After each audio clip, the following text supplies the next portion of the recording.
कॉस्मोस्टार media present sweet टॉक्सच्या आजच्या विशेष पॉडकास्टमध्ये तुमच्या सगळ्यांचं मनापासून स्वागत. श्री दत्त अवतारी सकलमताचार्य श्री माणिक प्रभू महाराज यांच्या तपोभूमीत आज आपण आहोत, माणिकनगरमध्ये, जिथे त्यांची संजीवन समाधी आहे. तर आम्ही असा एक आज घाट घातलेला आहे की आपल्या सगळ्या प्रेक्षकांसाठी त्यांच्या समाधीचं दर्शन आपण कसं काय घेऊ शकतो, त्यांचं ओव्हरऑल तुम्हाला मंदिर जे आहे इथलं पावन मंदिर हे पण आम्ही तुम्हाला दाखवणार आहोत. सो माझ्यासोबत चला. आपण माझ्या मागे बघताय की दत्तप्रभूंची एवढी सुंदर मूर्ती आहे आणि अशा विशेष गोष्टी आपण इथे बघणार आहोत. आणि त्याच्यानंतर एक खास पॉडकास्ट असेल, त्याचे गेस्ट पाहुणे कोण आहेत हे मी तुम्हाला नंतर सांगेन. सो तोपर्यंत हा पॉडकास्ट नक्की बघा. आत्ता तुम्ही माझ्यासोबत चला.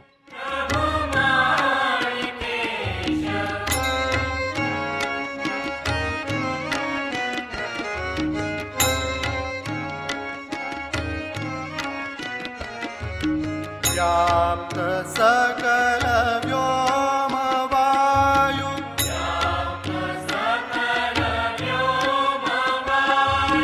अग्नि आप भू प्रदेश अस्ति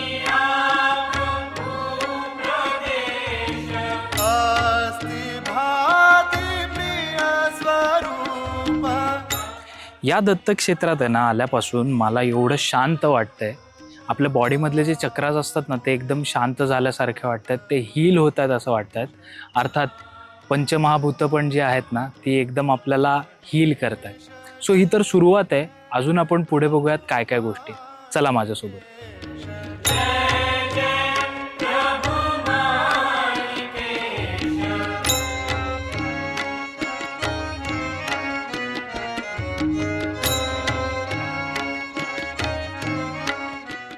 तब्बल 180 वर्षापूर्वी श्री माणिकप्रभू महाराज इथे आले आणि इथे स्थायिक झाले. आता आपण त्यांच्या संजीवन समाधीचं दर्शन घेऊया. चला. गवहे नरेश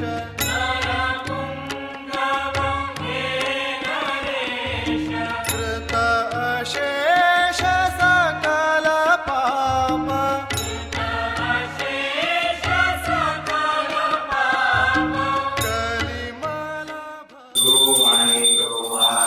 की जय. श्री गुरुदेव दत्त. जय प्रभु माणिकेश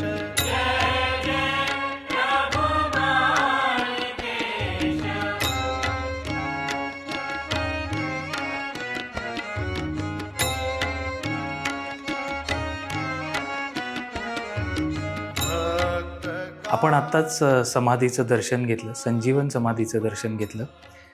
श्री माणिकप्रभू महाराज जिथे त्यांची पर्णकुटी होती तिथेच त्यांनी संजीवन समाधी घेतली. त्याचंच आत्ता तुम्ही दर्शन घेतलं.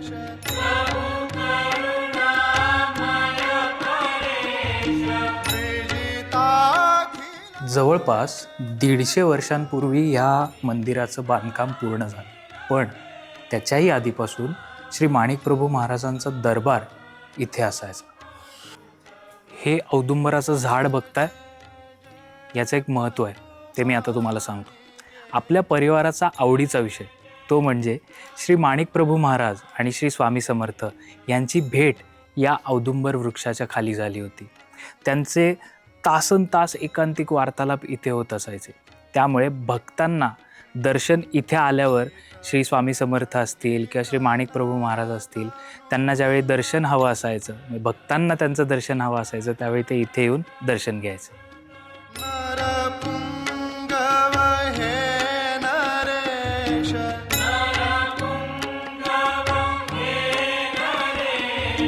कृत अशेष सकल पाप.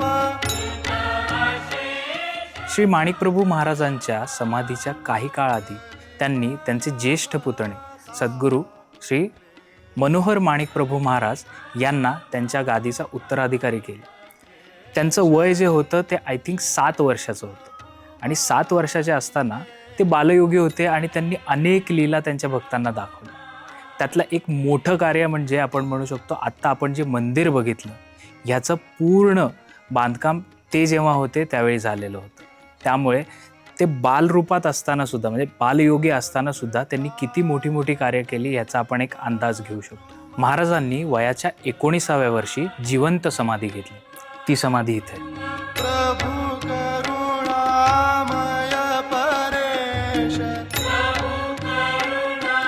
1857च्या स्वातंत्र्य संग्रामात श्री माणिक प्रभू महाराजांचं देखील योगदान होतं. त्यांनी त्यांच्या पावन हातांनी 1200 योगदंड अभिमंत्रित केले आणि त्यांच्या शिष्यांना दिले. ते 1200 योगदंड आपण इथे बघू शकतो. आता तुम्ही विचाराल की अध्यात्माशिवाय श्री माणिक प्रभू महाराजांचं कार्य काय? तर श्री माणिक प्रभू संस्थानातर्फे दररोज अन्नदान आणि विद्यादान केलं जातं. अन्नदान म्हणजे दिवसात 2 वेळा तुम्ही इथल्या प्रसादालयामध्ये प्रसाद ग्रहण करू शकता. त्या व्यतिरिक्त विद्यादानामध्ये तुम्ही अनाथालय असतील, त्याच्यानंतर विकलांग मुलांसाठी शिक्षण असेल, गोशाळा असेल, वेद पाठशाळा असतील किंवा इंग्लिश रेसिडेन्शियल स्कूलसुद्धा इथे आहे आणि हजारो विद्यार्थी इथे शिकतात. माणिकनगरचं अजून एक वैशिष्ट्य म्हणजे या गुरुपरंपरेत जे उत्तराधिकारी होतात ते प्रभूंचंच स्वरूप मानलं जातं. आणि आज आपलं भाग्य आहे की त्याच गुरूंसोबत आज आपला पॉडकास्ट होणार आहे. ते म्हणजे आत्ताचे पीठाधीश श्री ज्ञानराज माणिक प्रभू महाराज. बघूयात आज आपला त्यांच्यासोबत काय संवाद होतो ते.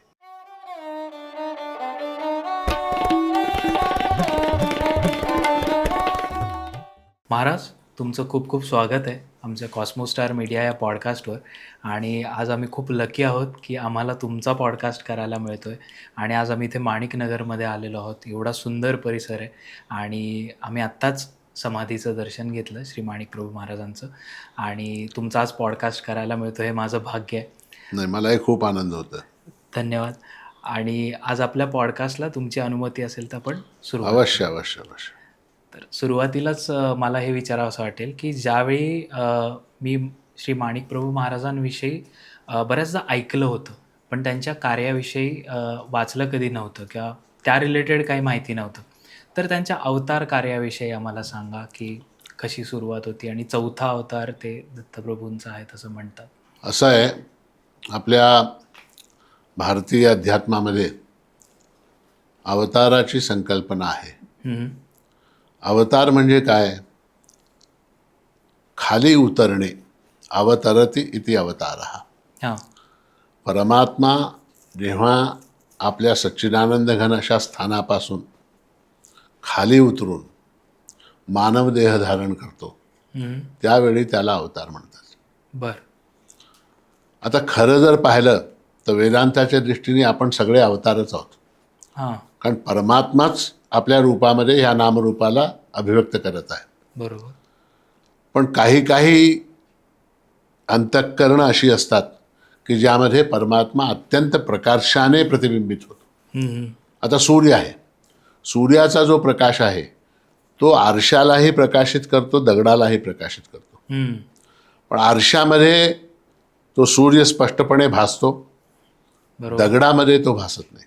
याचा अर्थ असा नाही की तो दगडाला प्रकाशित करत नाही. हां. पण आरसा हा अत्यंत स्वच्छ असल्यामुळे त्या आरशामध्ये तो सूर्य प्रकर्षाने जाणवतो. वा. त्याचप्रमाणे आपल्या अध्यात्म क्षेत्रामध्ये जेवढे जेवढे महान विभूती आहेत ते सगळे त्या परमात्म्याच्या प्रतिबिंबाने प्रकाशित झालेले आहेत. आणि भगवान दत्तात्रेय हे सद्गुरू रूपाने अवतरित होत असतात. परमात्म्याचे अनेक अवतार आपण ऐकलेले, विष्णूचे 24 अवतार आहेत, 10 अवतार आहेत, सगळे आपण ऐकलेले आहेत. पण ते जे अवतार झालेले आहेत ते सगळे एका विशिष्ट हेतूने, एका विशिष्ट राक्षसाचा वध करण्याकरता, रावणाचा वध करण्याकरता रामाचा अवतार झाला, कंसाचा वध करण्याकरता कृष्ण परमात्मा अवतरले, हिरण्यकश्यपचा वध करण्याकरता भगवान नरसिंह अवतरले. पण भगवान दत्तात्रेय जे आहेत ते कुठल्या राक्षसाचा वध वगैरे करण्यासाठी आलेले नाही आहेत, अज्ञानाचा नाश करण्यासाठी आलेले आहेत. वा. भगवान दत्तात्रेय हे अवतार, हे जे अवतार आहे भगवंताचा दत्तात्रेय रूपामध्ये, तो अज्ञानाचा नाश करण्याकरता सद्गुरू रूपामध्ये भगवान अवतरित होत असतात. हां. त्याचं कारण असं आहे की अज्ञान हे अनादि आहे हम्म. आणि ते कधीही न संपणार आहे. हा. कंस संपला, रावण संपला, हिरण्यकश्यपू संपला, शिशुपाल संपला, दुर्योधन संपला, पण अज्ञान हे कधीही न संपणार आहे. खरं. म्हणून भगवंताला पुन्हा पुन्हा सद्गुरूच्या रूपामध्ये अवतार धारण करावंच लागतं. हा. तर त्या अनुषंगाने भगवान दत्तात्रेयाने माणिक प्रभूंच्या रूपामध्ये हम्म. लाडवंती म्हणून इथे एक गाव आहे जवळ, हा. त्या ठिकाणी मनोहर नाईक व बयादेवी यांच्या घरामध्ये प्रभू महाराज अवतरित झाले. हम्म. आणि प्रभूंचं जे कार्य आहे ते कशासाठी अवतरित झाले, हा. तर प्रभूंच्या अवताराचे दोन मुख्य पैलू आहेत. बर. एक काय की भक्तांच्या मनोकामना पूर्ण करण्यासाठी प्रभू अवतरित झाले, ही एक संकल्पना. दुसरी अशी की मतमतांतरातील जे परस्पर वैमनस्य आहे ते वैमनस्य दूर करून त्या सगळ्या मतांना एकत्र आणून हम्म. त्यांच्यामधील जो उत्तमोत्तम भाग आहे ओके. त्याचा संग्रह करून एक प्रेमाच्या अधिष्ठानावर या सगळ्या मतांना एकत्र आणण्यासाठी प्रभू महाराजांचा अवतार झाला. समन्वय, कारण काय आहे की भगवान दत्तात्रेय हे समन्वयाचे रूप आहेत. हम्म. ब्रह्मा विष्णू महेश तिघांची कार्य वेगळी. हम्म. ब्रह्मा हे रजोगुणाचे प्रतीक आहेत, हम्म. विष्णू हे सत्गुणाचे प्रतीक आहेत आणि शंकर जे आहेत ते तमोगुणाचे प्रतीक. बरोबर. त्या तिन्ही गुणांना जेव्हा एकत्रित करतो आपण त्यावेळेला ते दत्तात्रेय होतात. वा. आणि त्याप्रमाणे सगळ्या मतांना एकत्रित आणून एका मंचावर आणून एकीकडे आणून त्यांच्यातील विद्वेष घालून त्यांच्यातील जे डिफरन्स ऑफ ओपिनियन आहे त्याला दूर करून एकत्र कसं करता येईल ह्यासाठी प्रभूंचा अवतार झाला. आणि ते त्यांनी प्रकर्षाने केलं आणि खूप खूप उदात्तपणे केलं, खूप मस्त केलं त्यांनी प्रभूंनी हे कार्य. वा. तर असा प्रभूंचा अवतार आहे. अवतार आहे. वा. मी वाचताना असं वाचलं होतं की माणिक प्रभू महाराज जे आहेत त्यांचा जन्म जो आहे तो दत्त जयंतीच्या दिवशी झाला होता आणि त्यांच्या घरात जी उपासना होती ती रामाची श्रीरामाची उपासना. केली जायची. तर मग असं काही असतं का की तुम्ही रामाची उपासना करताना दत्तांची? असं आहे की प्रभूंचे जे वडील होते हम्म. मनोहर नाईक हे रामभक्त होते बर. आणि त्यांच्या घरामध्ये पूर्वीपासून परंपरा रामनवमीचा उत्सव करण्याची होती. हम्म. प्रभूंच्या माता बयादेवी ह्या सुद्धा अत्यंत भक्तिमान अशा महिला होत्या आणि 1817 इसवीचा रामनवमीचा उत्सव हम्म. त्यांनी यथासांग पार पाडला. त्यांना अगोदर तर संततीच नव्हती. बर. नंतर बयादेवींना एक पुत्र प्राप्त झाला, त्याचं नाव हनुमंत. अच्छा. पण तो पुत्र असा होता की तो मौनी होता, बोलायला येत होतं पण बोलत नव्हता, बर. कशाकडे लक्ष नव्हतं, विरक्त असा होता. तर त्या मातेला अशी आकांक्षा, अशी अपेक्षा होती की आपल्याला एक असा हसता बोलता खेळता असा एक मुलगा व्हावा चांगला, हम्म. ज्याच्याने आमच्या कुळाचा उद्धार व्हावा. हा. तर रामनवमीच्या दिवशी त्यांना दृष्टांत झाला रात्री. हम्म. आणि दृष्टांतामध्ये कोण प्रगट झाले तर दत्तप्रभू प्रगट झाले. वा. आणि दत्तप्रभू प्रगट होऊन दत्तप्रभूंनी आश्वासन दिलं की मी तुझ्या गर्भातून तुझ्या उदरातून जन्म घेणार आहे असं आश्वासन दिलं. हम्म. आणि त्यानंतर रामनवमीनंतर बरोबर 9 महिन्यांनी दत्तजयंती येते. हो. मार्गशीर्ष, चैत्र वैशाख ज्येष्ठ आषाढ श्रावण भाद्रपद आश्विन कार्तिक मार्गशीर्ष. तर मार्गशीर्ष मासात शुक्ल चतुर्दशीला हम्म. प्रभूंचा अवतार झाला. आता प्रश्न असा आहे की रामाची भक्ती करत होते आणि दत्ताचा साक्षात्कार झाला, हा. हे लोकांना थोडंसं विचित्र वाटतं. पण मुळात जर पाहिलं तर रामामध्ये आणि दत्तामध्ये भेद नाहीच आहे, मुळीच नाही आहे. बर. कारण ती चित्सत्ता जी आहे, ज्याला आम्ही राम म्हणतो किंवा ज्याला आम्ही कृष्ण म्हणतो किंवा ज्याला आम्ही दत्त म्हणतो, ही नावं आपण दिलेली आहेत, हम्म. त्याचं ते नाव नाही आहे. हा. आता उदाहरण आमच्या प्रभू महाराजांनीच एका ठिकाणी दिलेलं आहे उदाहरण, की जशी एक महिला असते, हम्म. त्या महिलेला एक जण म्हणतो ही माझी आई आहे, हा. दुसरा म्हणतो ही माझी मावशी आहे, तिसरा म्हणतो ही माझी आत्या आहे, चौथा म्हणतो ही माझी पत्नी आहे, हम्म. पाचवा म्हणतो ही माझी बहीण आहे. हा. खरं काय स्वरूप आहे त्याचं? त्या महिलेचं खरं स्वरूप काय आहे? आई आहे का बहीण आहे का मावशी आहे का आत्या आहे पत्नी आहे, काय आहे ती? ती खरं पाहता एक महिला आहे. महिला. त्या महिलेला आपण वेगवेगळी नावं दिलेली आहेत. बरोबर. मी आई म्हणतो, तुम्ही आत्या म्हणता, तो मावशी म्हणतो, तो काकी म्हणतो, अशा वेगवेगळी नावं दिलेली आहेत. हम्म. त्याचप्रमाणे परमात्मा सुद्धा एकच आहे. वा. रामामध्ये कृष्णामध्ये दत्तामध्ये भेद नाहीच आहे. हम्म. आपण आपल्या रुचीप्रमाणे त्याला नाव देतो. हा राम आहे, हा कृष्ण आहे, हा शिव आहे, हा शंकर आहे, भगवती आहे, हा मारुती आहे, अशाप्रमाणे आपण नावं देत जातो. हम्म. हम्म. आणि मग त्याचा अभिनिवेश पाळतो आपण. हा. त्याचा मग अभिनिवेश पाळतो की माझा रामच खरा, कृष्ण खोटा. असं कसं होईल? खरं. जशी ती तुझी आई आहे तशी त्याची मावशी आहे, बरोबर. तशी त्याची आत्या आहे, तशी त्याची बहीण आहे. हम्म. हे लोकांना कळत नाही. तर परमात्मा जो आहे तो मूळ एकच आहे. हम्म. त्याच्या कुठल्याही रूपामध्ये काहीही भेद नाही. प्रभू महाराजांच्या एका पदामध्ये फार सुंदर आलं, नाटकी जसा बहुवेश नटुनी करी छंदा, जगदीशही नटतो भक्तांच्या आनंदा. वा. ज्याप्रमाणे नाटकामध्ये भूमिका करणारा एक नट असतो, तो एका नाटकामध्ये राजा होतो, एका नाटकामध्ये भिकारी होतो, एका नाटकामध्ये पोलीस होतो, एका नाटकामध्ये चोर होतो. हा. तर तो नाटकामध्ये भूमिका करत असताना चोर झाला किंवा पोलीस झाला किंवा राजा झाला किंवा भिकारी झाला तर खरोखर तो भिकारी होत नाही, राजा होत नाही, पोलीसही होत नाही, तो चोरही होत नाही. तो मूळ अभिनेता जो असतो तोच असतो. त्याचं स्वरूप तसंच कायम असतं. ते स्वरूप तसंच कायम ठेवून तो नाना प्रकारचे वेश धारण करतो. त्याचप्रमाणे परमात्मा सुद्धा नाना प्रकारचे वेश धारण करतो. वा. आणि तो एकच आहे. हम्म. म्हणून हा भेद करणे की बाबा रामाची उपासना करत होतो त्याने दत्ताचा साक्षात्कार कसा झाला? हा. हा. तो रामच दत्ताच्या रूपाने आला किंवा दत्तच रामाच्या रूपाने उपासना घेत होता. वा. खरंय. महाराज, आता आपण दत्तप्रभूंच्या अवतारांविषयी बोलतोय, तर ज्यावेळी आपण दत्तप्रभूंचा उल्लेख करतो त्यावेळी आपण म्हणतो की अवधूत चिंतन श्री गुरुदेव दत्त. तर हे अवधूत म्हणजे नक्की काय? कसं आहे की या अवधूत शब्दाबद्दल लोकांच्या मनात बरेच भ्रम आहेत.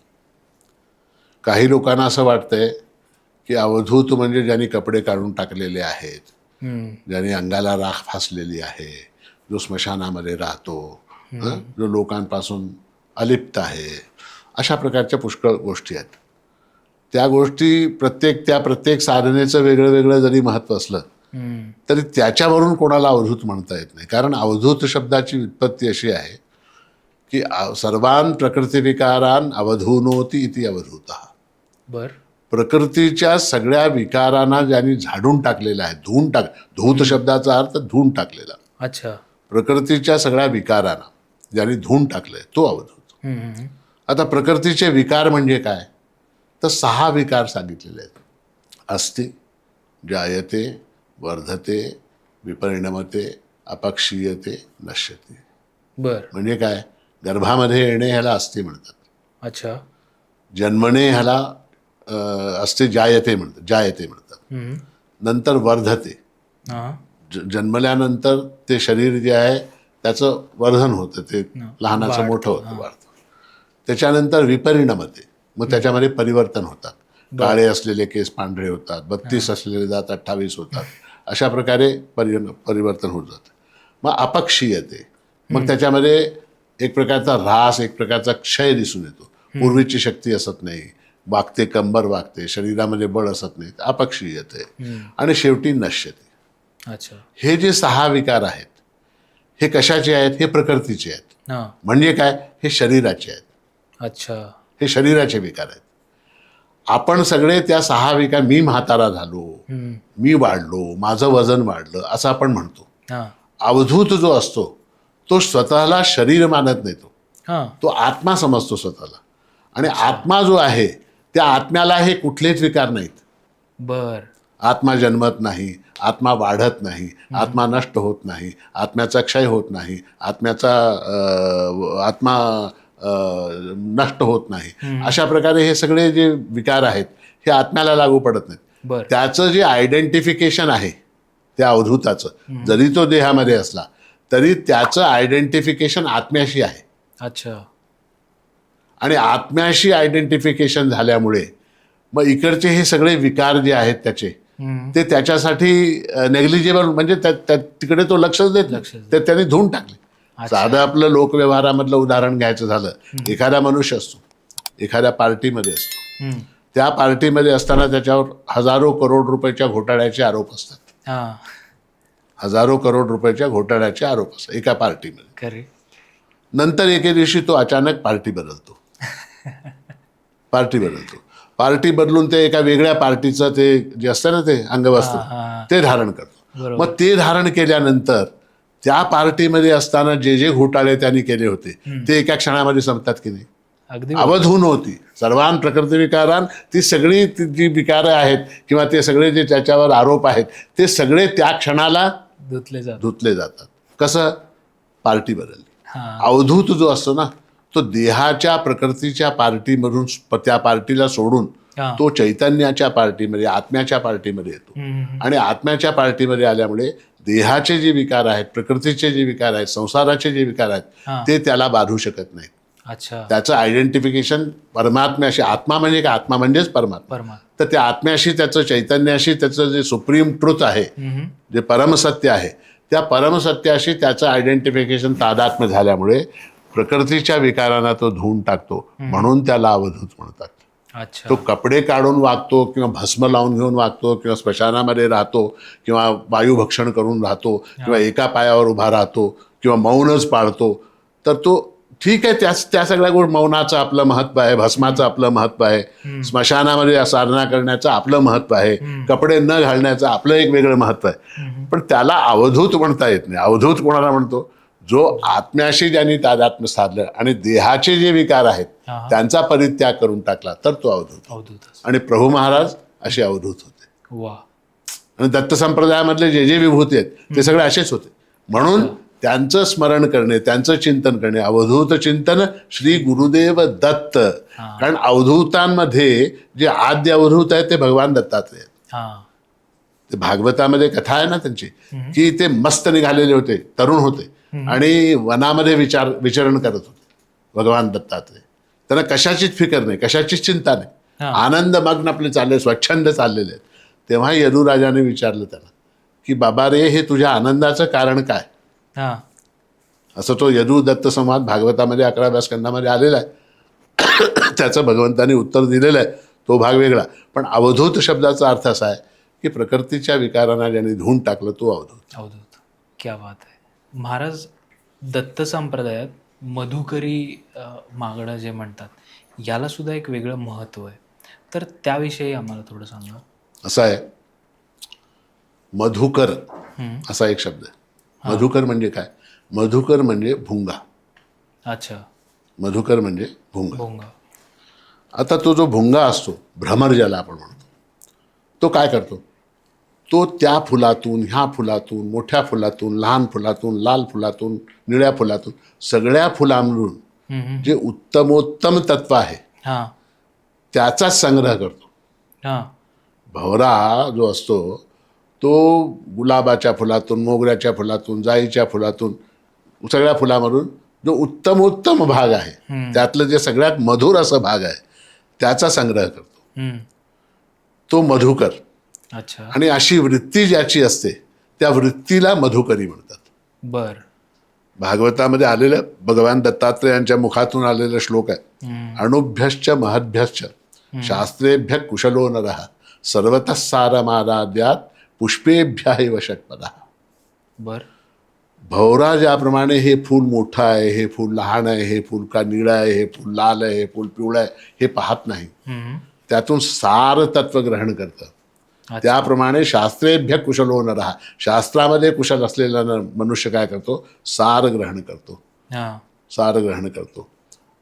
कशा प्रकारे? तर पुष्पेभ्य षट्पद, पुष्पापासून ज्याप्रमाणे षट्पद म्हणजे भवरा तो सार ग्रहण करतो, रस ग्रहण करतो, त्याप्रमाणे हा ज्ञानी सुद्धा सार तत्व ग्रहण करतो. आणि तो भवरा प्रत्येक फुलाला असा, म्हणजे ह्या फुलातून त्या फुलाकडे, त्या फुलातून त्या फुलाकडे, त्या फुलातून त्या फुलाकडे असा तो भ्रमण करीत असतो. याला मधुकरी वृत्ती म्हणतात. आता लोकांची मधुकरी वृत्ती म्हणजे भिक्षा मागून खाणे, ठीक आहे, लौकिक अर्थाने ते पण ह्या घरातून जे उत्तम मिळालं ते घ्यायचं, त्या घरातून जे उत्तम मिळालं ते घ्यायचं, त्या घरातून जे उत्तम मिळालं ते घ्यायचं, हे ठीक आहे, ठीक आहे. पण हा फार संकुचित अर्थ आहे. अच्छा. मधुकरीचा हा फार संकुचित अर्थ आहे. मधुकरी वृत्ती आणि भगवान दत्तात्रेयाची शक्ती काय, आदिशक्ती काय, ती मधुमती आहे. बर. ते पण भागवतामध्ये, देवी भागवतामध्ये त्याचं वर्णन आलं. भगवान दत्तात्रेयाची आदिशक्ती मधुमती आहे. बरं. आणि मधुमती काय आहे तर तीच मधुविद्येच्यामुळे. मधुविद्या काय, हीच आहे मधुविद्या. भ्रमर ज्याप्रमाणे उत्तम तत्वग्रहण, प्रभूंचा सिद्धांत काय तेच आहे. सगळ्या धर्मामधून, सगळ्या मतांमधून जे जे उत्तम आहे ते घ्या, ह्याला मधुकरी वृत्ती म्हणतात. आणि याचंच लौकिक अर्थाने जेव्हा एखादा ज्ञानी पुरुष, एखादा वैरागी पुरुष ज्या वेळेला भिक्षा मागतो, तर त्या भिक्षेला सुद्धा मधुकरी भिक्षा म्हणतात. आणि प्रभू महाराज मधुकरी भिक्षेमधलंच अन्न ग्रहण करत होते. अच्छा. यद्यपि प्रभूंच्या भंडारखान्यामध्ये पंचपक्वान्नाचा स्वयंपाक रोज व्हायचं भक्त लोकांसाठी, पण प्रभू झोळीत आलेली भाकरी खात होते. वा. आणि आजही ती परंपरा अजूनही कायम आहे.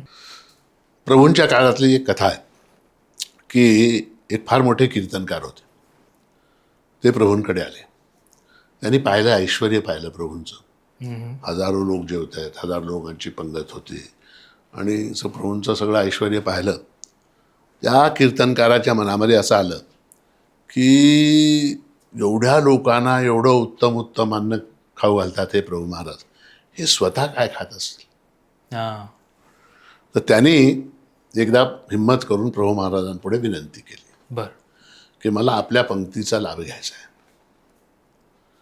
प्रभू म्हणाले ठीक आहे, बघूया, असं म्हणून टाळून टाकलं. आता हे वाट बघतायत कीर्तनकार बुवा, कधी बोलावतायत, कधी बोलावतायत, कधी बोलावतायत. तर त्यांची कल्पना अशी होती की प्रभूंच्या पंक्तीचं जेवण म्हणजे याहीपेक्षा थाटाचं असणं. तर एके दिवशी रात्री 11च्या सुमाराला प्रभूंचा जो सेवक होता, पदमसिंग त्याचं नाव, त्याला प्रभूंनी पाठवलं. ते कीर्तनकार बुवा आहे, त्यांना सांग जेवायला या म्हणावं. आता हा सकाळपासून उपाशी, आज प्रभूंबरोबर जेवायचं आहे, प्रभूंबरोबर जेवायचं आहे. रात्री 11 वाजता त्याला वर्दी गेली. आला तर प्रभूंच्या पर्णकुटीमध्ये पाहिलं, सगळीकडे शक्षुकाट, पाठ नाही, रांगोळी नाही, उदबत्ती नाही, समय नाही, काही नाही. आता वाटलं हे काय बाबा, काय झालं, हे काय झालं, असं त्याला मनामध्ये होतं. तितक्यात प्रभूंचा सेवक होता एक, चिमण्या म्हणून त्याचं नाव. बर. त्याचं नाव चिमण्या का, तर तो रोज प्रभूंना वाढायचा. अच्छा. आणि वाढताना प्रभूंचा त्याला आदेश होता की एवढंच वाढायचं. ओके. आणि तो तेवढं वाढतो म्हणून प्रभू विनोदाने त्याला चिमण्या म्हणायचे. अच्छा. तो चिमण्या होता, ब्रह्मचारी होता. तर त्या चिमण्याला प्रभूंनी आज्ञा केली की बाबा आता जेवायची सुरू करा, व्यवस्था सुरू करा. तर झोळीमधून त्यांनी चिमण्याने 2 भाकऱ्या काढल्या. एक प्रभूंच्या हातावर ठेवली, एक त्या कीर्तनकाराच्या हातावर ठेवली आणि त्याच्यावर झणझणीत लसणाची तिखट त्या भाकरीवर आणि ह्या भाकरीवर, त्या भाकरीवरच टाकल्या, हातामध्येच टाकून दिले. प्रभू महाराज अवधूत चिंतन श्री गुरुदेव दत्त म्हणाले. प्रभूने आनंदाने सुरू केलं. सुरू करा बुवा म्हणाले. आता बुवा काय सुरू करते, बुवांची अपेक्षा होती पुरणपोळी असेल, बासुंदी असेल, श्रीखंड असेल, काहीतरी असेल, ते असेल, तिखट आणि भाकरी. आणि ती भाकरी सुद्धा कधी सकाळी भिक्षा मागून आणून ठेवलेली. आता रात्री 11 वाजता 12 वाजता ती तोपर्यंत शिळी होऊन गेलेली ती भाकरी आणि ती चटणी. आता बुवांच्या डोळ्यामधून पाणी निघायला लागलं. मग त्याने क्षमा याचना वगैरे केली. तर असं ते मधुकरीचं भिक्षेचं प्रसाद आहे, प्रसादाची कथा आहे. सॉरी तुमचा फ्लो ब्रेक केला, पण आत्तापर्यंत इथपर्यंत पॉडकास्ट बघता तर प्लीज खाली दिलेल्या सबस्क्राईब बटनवर सबस्क्राईब करा. कारण तुम्ही सगळे पॉडकास्ट बघता पण सबस्क्राईब करत नाही. सो प्लीज चॅनलला सबस्क्राईब करा आणि तुमचा पॉडकास्ट आता कंटिन्यू होईल. 3, 2, 1 ॲक्शन. आणि प्रभूंच्या समाधीला आजही नैवेद्य जो होतो तो भिक्षांनाचा होतो. वा. हां. आणि नियम आहे, ती भिक्षा जी आहे ती ब्रह्मचार्यानेच मागितली पाहिजे. अच्छा. ब्रह्मचार्याने जाऊन भिक्षा मागून आणायची आणि त्याचाच नैवेद्य प्रभूला होतो. यद्यपि नैवेद्यामध्ये इतर अनेक पदार्थ असतात पण ते सगळे मागे. अच्छा. प्रभूंच्या पुढे जे नैवेद्य आहे ते झोळीचं नैवेद्य आहे. वा. आणि प्रभूचरित्रामध्ये कथा पण आहे. दत्तप्रभूंनी साक्षात प्रभूंना अमृतकुंडावर जेव्हा साक्षात्कार झाला त्यावेळेला झोळी दिलेली आहे. बर. तर ते प्रभुचरित्राचा भाग आहे. आणि मधुकरी वृत्ती जी आहे, जसं मी तात्विक त्याचा अर्थ तुम्हाला सांगितलं, त्याबरोबर भिक्षान्न जे आहे हे, आणि भिक्षांनामध्ये काय माहिती आहे काय, भिक्षान्न का महत्वाचं आहे? भिक्षान्न ह्याच्यासाठी महत्वाचं आहे की अहंकाराचा संपूर्ण नाश होतो. मी जे खातोय ते मागून आणलेलं आहे, हा भाव जर आला की नाही तर मग अहंकार नष्ट होतो. मी जे खातोय ते मी कमावलेलं आहे, खरंय, हा भाव जर आला की नाही मग अहंकार होतो. अहंकाराचा संपूर्ण आणि दुसरी गोष्ट, तिसरी गोष्ट अशी आहे त्यात की जे अन्न आपण खातो त्याचा मनावर परिणाम होतो. अच्छा, डेफिनेटली होतो. आता तुम्ही आहात, तुम्ही बाहेरही कुठं खात असाल, घरी तुमच्या आईने बनवलेलं पण खात असाल, त्या दोन्हीमध्ये रुचकर कोणचं असतं? घरातलं. आईने. का? आई शेफ आहे का? नाही. तिने कुठे ट्रेनिंग घेतलेली आहे का? तिला कुठं काही हे आहे का, म्हणजे काय म्हणतात त्याला, 5 स्टार हॉटेलमध्ये कसं वाढतात डिग्री वगैरे डिग्री, तसे काय आहे काय का? नाही. पण आईने केलेलंच गोड लागतं. का लागतं? तर त्या अन्नावर तिची भावना तशी आहे, हा, खरंय. आणि बाहेरच्या अन्नावर ती बाजाराची भावना आहे. तिथे विकलं जावं हे भाव आहे, आणि इथं काय माझ्या मुलांनी खावं हे भाव आहे. तर ते अन्न ज्या वेळेला आपण खातो तर आपल्या मनाची अवस्था पण तशी होते. हा, ओके. तर भिक्षान्न जे आहे हे मागून आणलेलं आहे हा, आणि 4 घरातलं आहे, तर त्या ठिकाणी मग अभिमान राहत नाही. अभिमान राहत नाही. आणि पाचामुखी परमेश्वर म्हणतो ना आपण, की कोणाच्या घरातून आलं ते मला काही माहित नाही, हा, परमेश्वराने दिलंय मला. वा, तर त्या अन्नाचा त्या तशा प्रकारचं अन्न सेवन करणाऱ्याची जी आध्यात्मिक साधना असते त्याच्यामध्ये, आणि स्वतः स्वयंपाक करून खाणाऱ्याची जी आध्यात्मिक साधना आहे त्याच्यामध्ये फरक पडतो. कारण मनाची अवस्था, मनावर होणारा परिणाम आहे. तर त्या अशा प्रकारे दत्त संप्रदायामध्ये मधुकरी झोळीचा महत्व आहे. आत्ता तुम्ही नैवेद्याचा उल्लेख केला, इथे ज्या पद्धतीने नैवेद्य दाखवला जातो, तसंच माणिकनगरमध्ये दत्त उपासनेचे काही स्वरूप आहेत का? असं आहे की दत्त उपासनेचं स्वरूप म्हणजे उत्तर थोडंसं लांब होईल, पण मी त्याला संक्षेप करतो. एक भगवान दत्तात्रेयांच्या संबंधात एक कथा आहे हा, की गोरक्षनाथ हे फार मोठे योगी, तुम्हाला माहीत आहे. गोरक्षनाथांचा आणि दत्तात्रेयांचा संवाद व्हायचा, बर, आणि विनोदपूर्ण संवाद व्हायचा. एकदा गोरक्षनाथ आणि दत्तात्रेय बोलत बसले असताना त्यांच्यामध्ये एक वाद निर्माण झाला. बर, वाद काय, की तू मोठा योगी की मी मोठा योगी, बापरे. तू मोठा योगी की मी मोठा योगी, हा, ठरावं कसं? तर मग त्यांच्यामध्ये एक पैज लागली. पैज काय लागली, की एकाने लपावं, दुसऱ्याने हुडकावं. बर, मग दुसऱ्याने लपावं, पहिल्याने हुडकावं.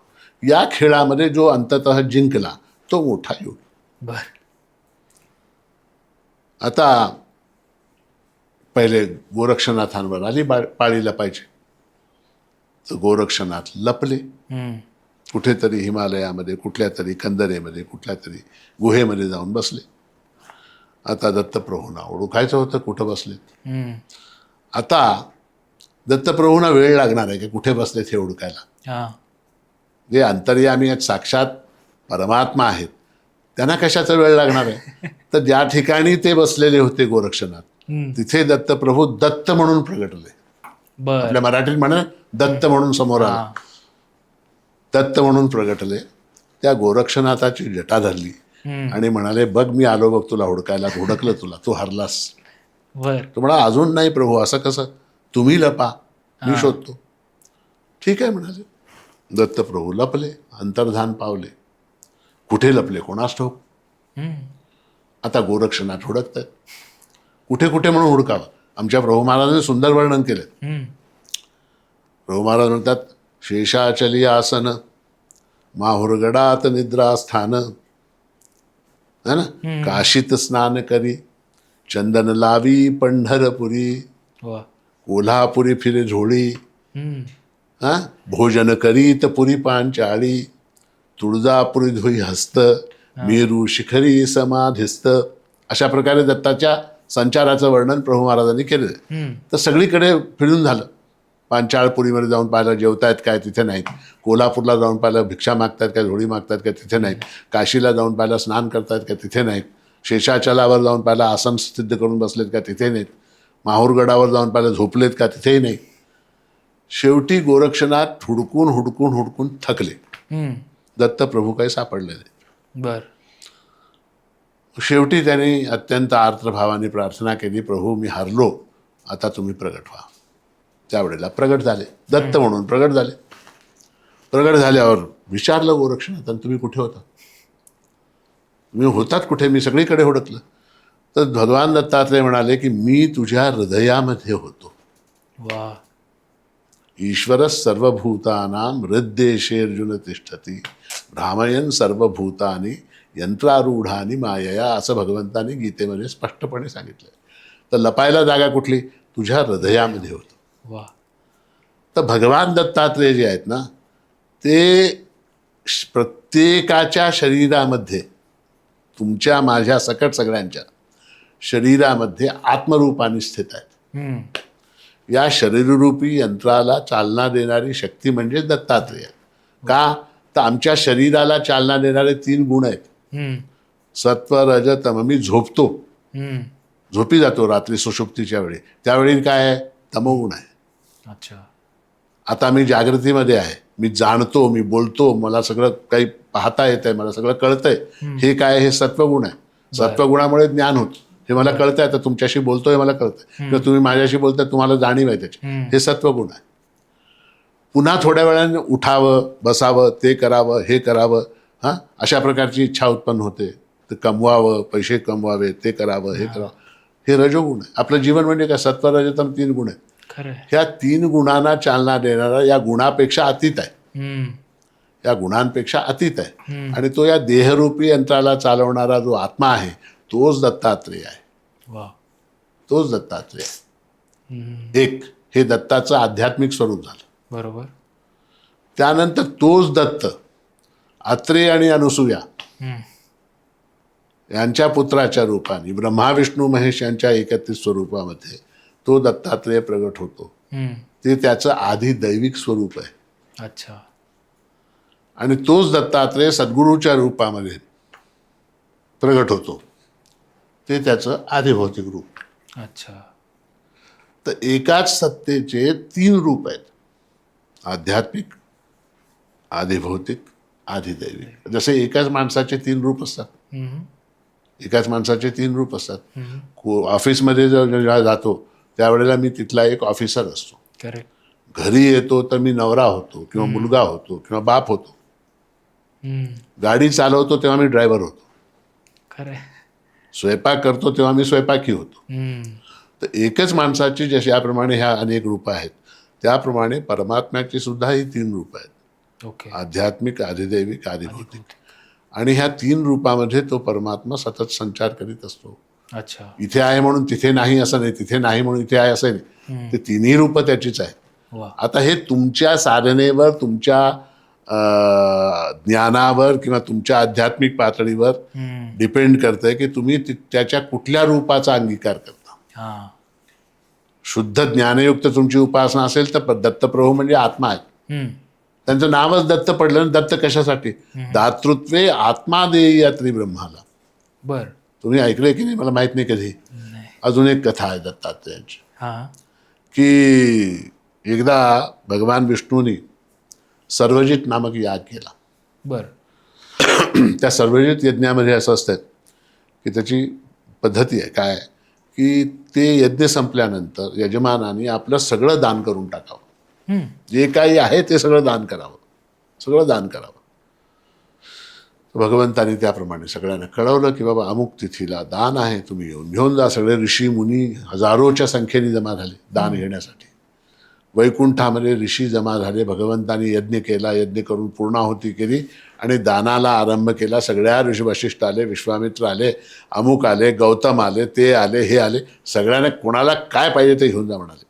तर कोणी काय चांदीची भांडे घेऊन गेला, कोणी सोन्याची भांडे घेऊन गेला, कोणी कार्पेट घेऊन गेला, कोणी हत्ती घेऊन गेला, कोणी घोडे घेऊन गेला, कोण काय घेऊन गेला. शेवटी काही न मिळालं तर ते जय विजय काठ्या घेऊन उभे असतात ना, त्या चांदीच्या काठ्या, ते सुद्धा ऋषीमुनी घेऊन गेले. काही उरलं नाही. बर. सगळं काही घेऊन गेले, काही उरलं नाही, जळजळ स्वच्छ झालं वैकुंठ.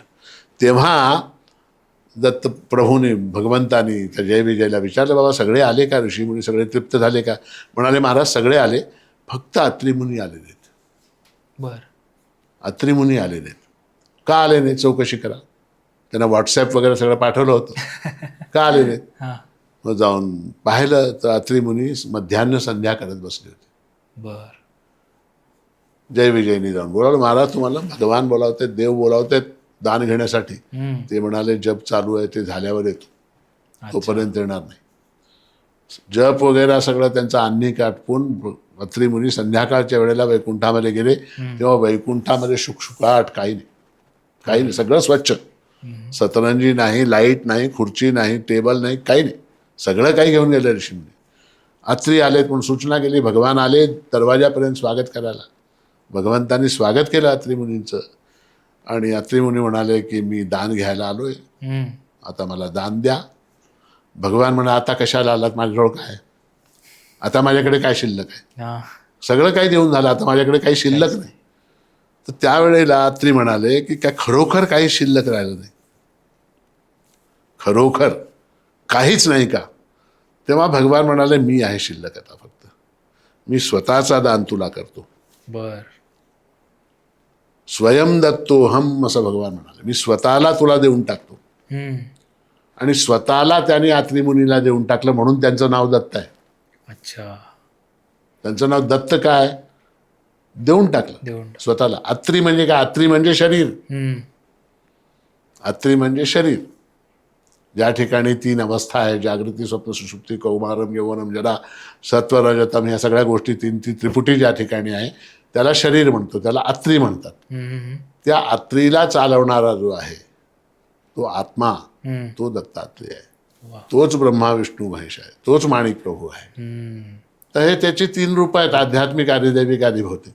तुम्हाला जेवढी तुमची लेवल असेल बुद्धीची, साधनेची, त्या लेवलवर तुम्ही उपासना करा. आधिभौतिक स्वरूपामध्ये करायची असेल तर सद्गुरूच्या रूपात माणिक प्रभू महाराजांची उपासना करा. आधी दैविक स्वरूपामध्ये करायची असेल तर मधुमती शक्ती सहित ब्रह्मा विष्णू महेश यांची तुम्ही उपासना करा. त्याहीपेक्षा वरची पायरी तुम्हाला गाठायची असेल तर तो आत्मस्वरूपाने सर्वत्र नटलेला आहे, त्या चैतन्याची उपासना करा.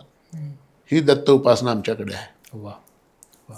महाराज, आम्ही आज ज्यावेळी मंदिरात गेलो होतो, संजीवन समाधी जिथे आहे तिथे, तर तिथे वरती आम्हाला एक गादी दिसली.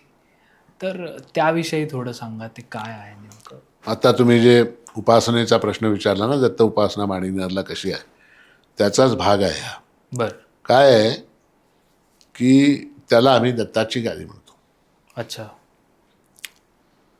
प्रभू जेव्हा प्रथम इथे आले माणिकनगरला, माणिकनगरची जेव्हा स्थापना झाली, तर सगळ्यात पहिले प्रभूने त्या ठिकाणी त्या गादीची स्थापना केली. अच्छा. तुम्ही पाहिलं असेल तिथे एक गादी आहे, एक आसन आहे, आणि त्या आसनावर एकही मूर्ती नाही, हो, किंवा एकही चित्र नाही, एकही प्रतिमा नाही. ते रिक्त असं आसन आहे. बरोबर. आता तुम्ही कल्पना करा की ते जे रिक्त आसन आहे ते तुमचं हृदय आहे. बर. आता त्या ठिकाणी तुम्हाला कोणाला बसवायचं असेल तुम्ही बसवा. अच्छा. ती गादी रिकामी आहे. तिथे तुम्हाला रामाला बसवा वाटलं रामाला बसवा, कृष्णाला बसवा वाटलं कृष्णाला बसवा, हनुमंताला बसवा वाटलं हनुमंताला बसवा, देवीला बसवा वाटलं देवीला बसवा. तुमच्या रुचीवर आहे. वा. तुम्ही त्या आसनावर कोणालाही बसवू शकता. आणखीन एक आहे, तुम्ही नोटीस केले की नाही म्हणत, त्या गादीच्या मागे एक आरसा आहे. हां. हो. गादीच्या मागे एक भला मोठा आरसा आहे. कशासाठी? तत्वमसी. तुम्ही स्वतःला पण तिथे बसवू शकता आत्मरूपाने. बर. देहाने नव्हे, हां, अर्थात. आत्मरूपाने तुम्ही स्वतःला पण त्या ठिकाणी बसवू शकता. वा. आता तुमची उपासना तुम्हाला जशी प्रिय वाटत असेल त्याप्रमाणे तुम्ही त्या गादीवर कोणालाही बसवावं. बर. त्याची उपासना करावी. वा. प्रभूंचा आग्रह असा नाही आहे की तिथे तुम्ही रामालाच बसवा, गणपतीलाच बसवा, कृष्णालाच बसवा, कारण हे नामरूप आहेत सगळे. सगळे नामरूप आहे. नामरूप मिथ्याच आहेत. हम्म. चैतन्य तत्व जे आहे तेच खरं तत्व आहे. वा. तर त्या प्रभू महाराजांनी काय केलं की त्या गादीची उपासना प्रारंभ केली. हम्म. आणि मग भक्त लोकांना काय केलं की 7 वारांचे भजन शिकवले. अच्छा. आमच्याकडे काय आहे, त्या गादीवर आम्ही रविवारच्या दिवशी खंडोबाची कल्पना करतो बर. आणि सगळी भजनं आरत्या सगळे रविवारचे खंडोबाचे असतात. वा. सोमवारच्या दिवशी शंकराचं, हम्म. मंगळवारी देवी, बुधवारी पांडुरंग, गुरुवारी दत्त, शुक्रवारी व्यंकटेश, शनिवारी हनुमंत. वा.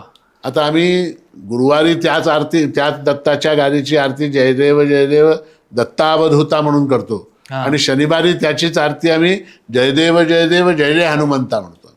अच्छा. हम्म. त्या गादी जे आहे ते अधिष्ठान आहे, ते सत्तेचं प्रतीक आहे. जसं राजनीतीमध्ये खुर्ची आहे, करेक्ट. खुर्ची आहे, करेक्ट. त्या खुर्चीवर कोण बसतो हे महत्वाचं नाही, हम्म. ती खुर्ची महत्वाची आहे. करेक्ट. खुर्ची महत्वाची आहे म्हणून ती गादी.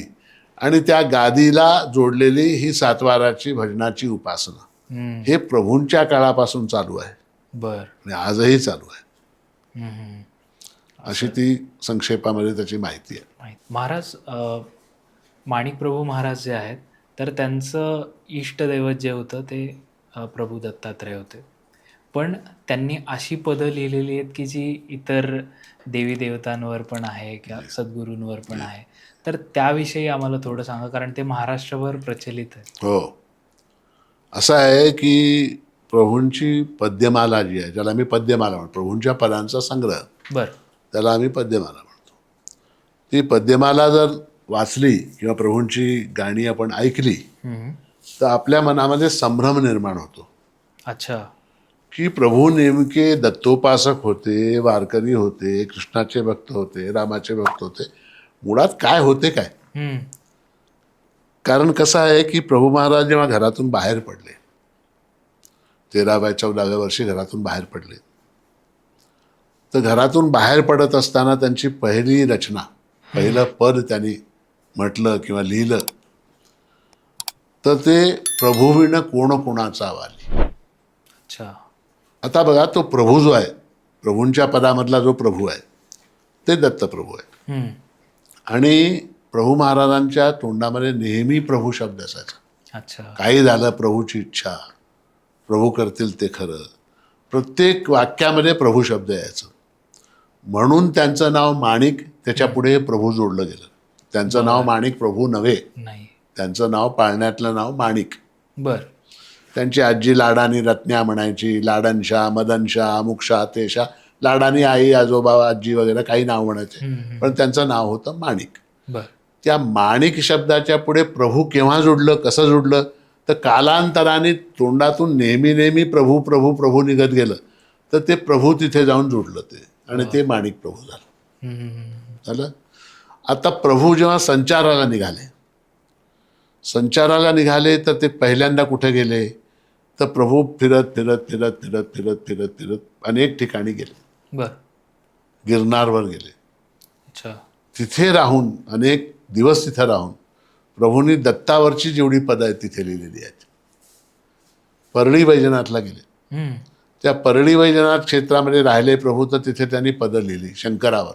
वा. सांब तुझ विण मज रक्षी दुजा कोण असे रे, बर. शिवशंकर शंभो हर हर हर, वा. ले जल चावल बेल की पतियां, शंभू के माथे धर धर धर, शिवशंकर शंभो हर हर हर. हिंदीमध्ये. मग नंतर प्रभू गेले तुळजापूरला. तिथे प्रभूंनी लिहिलं, वेधिले गे मन बाई आता, जगदंबेसी पाहता. वा.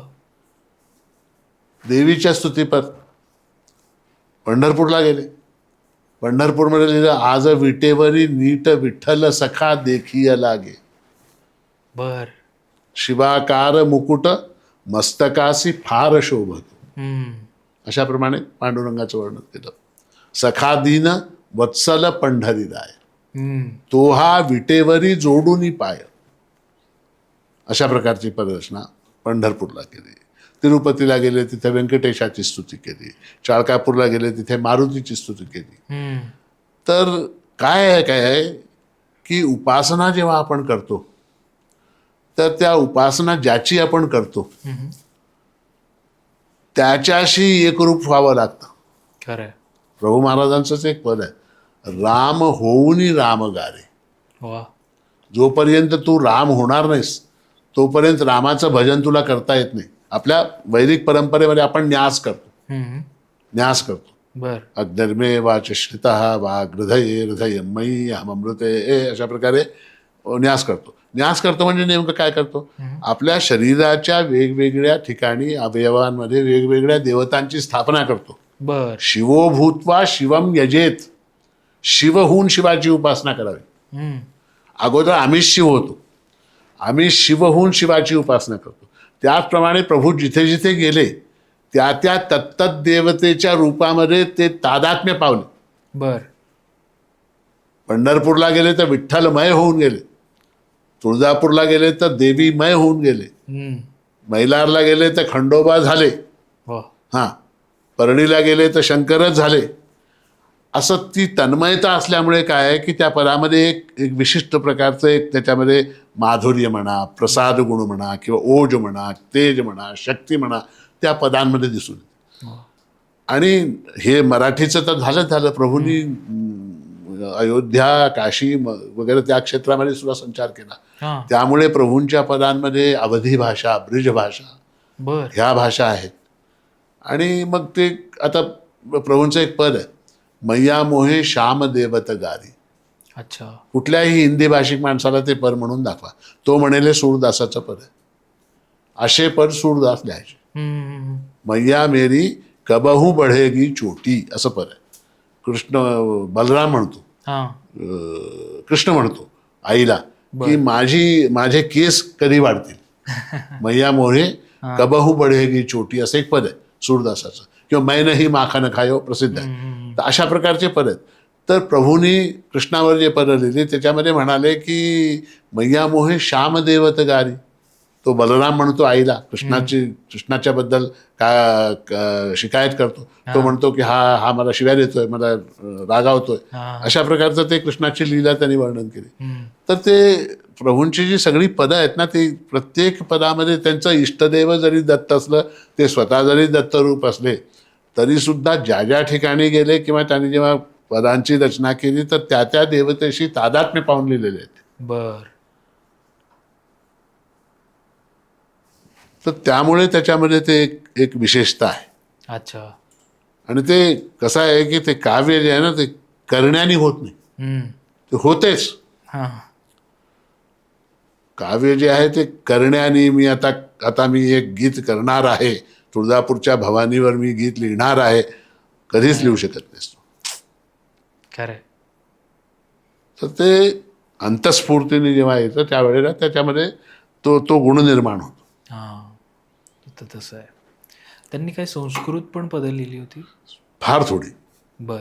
पण मी असं ऐकलं प्रभूंच्या पदामध्ये मराठी, सगळ्यात जास्त मराठीच्या नंतर हिंदीच्या नंतर कानडी, कानडीच्या नंतर उर्दू. बर. 4 भाषांमध्ये. आता अनेक महाराष्ट्रामध्ये संत लोक आहेत, त्यांनी पुष्कळ सुंदर सुंदर रचना केल्या आहेत, पण त्या मराठीमध्ये आहेत. आमच्या कर्नाटकामध्ये पण अनेक संत झाले, त्यांच्या सगळ्या रचना कानडीमधून आहेत. उत्तर भारतामध्ये झाले, त्यांच्या सगळ्या हिंदीमधून आहेत. पण प्रभू एक असे आहेत की ज्यांनी मराठी, कानडी, हिंदी, उर्दू 4 भाषांमध्ये, आणि विशेष त्यातलं म्हणजे उर्दू. त्या उर्दू भाषेमध्ये प्रभू महाराजांनी त्या यवनांना अद्वैत तत्वज्ञान शिकवलं. बर. हे फार विशेष आहे. असं कुठल्याच संतांनी केलेलं नाही आपल्याकडे.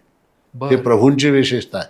अद्वैत तत्वज्ञान, शुद्ध अद्वैत तत्वज्ञान हे प्रभू महाराजांनी उर्दू भाषेमध्ये सांगितलं. आता उर्दू भाषेमध्ये सांगितल्यामुळे काय त्यांना काय वाटतं की आपल्या भाषेमध्ये सांगते खूप आपल्याबद्दल. खरं तर त्यांच्या सिद्धांताच्या विरुद्ध आहे. ते द्वैती आहेत.